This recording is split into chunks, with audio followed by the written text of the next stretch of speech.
Hello, today we are solving October 2025 Unit 2 IAL paper question number 1 part B. Calculate the gearing ratio of the Sparkle PLC stating the formula. Now the gearing ratio, the gearing ratio is nothing but debt. So the gearing ratio is equal to debt divided by capital employed. So debt plus equity. So the whole times the 100. So this is the gearing ratio formula, debt divided by debt plus equity. So now let's calculate what is the debt here. So the debt is going to be equal to the 9% debenture of 2026. 2026, that is going to be equal to 300,000 pounds. That is the debt here, and then we have the equity section. So let's calculate the equity.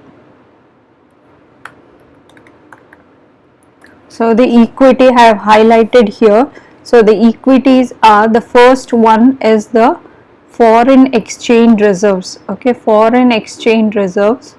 So that is going to be equal to foreign exchange reserve, that is 45,000. So foreign exchange reserve, which is equal to 45,000. And then you have the general reserve, which is around 100.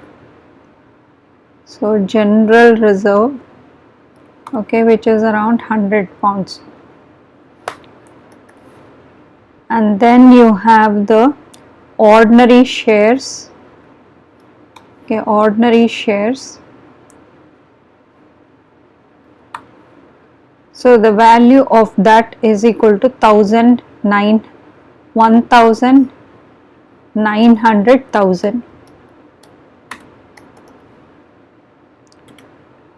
And then you have the premium shares reserves. So the premium share reserves is equal to 475,000. And then you have the retained earnings. Retained earnings plus the profit.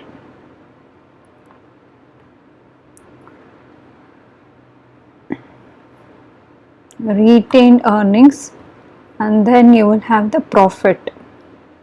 Retained earnings is around 618,660.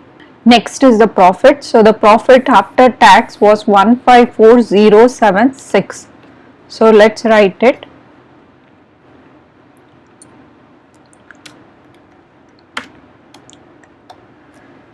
And then you have the revaluation reserve. So let's write the revaluation reserve. So the revaluation reserve value, it was around 360,000. So the revaluation reserve value is 360,000. Now let's add up all of this. Equity value, so 45,000 plus 100 plus 1,900,000 plus 475,000 plus 618,660 plus 154076 plus 360,000. So that amount is going to be equal to 3552,836. So this is the total equity. Now let's calculate the gearing ratio. So that is going to be equal to, the debt was 300,000 divided by 300,000. The debt was 300,000 divided by 300,000 plus the equity value of 3552,836. So the whole thing in times the 100 times 100. So that is going to be equal to 7.78%. So this is the gearing ratio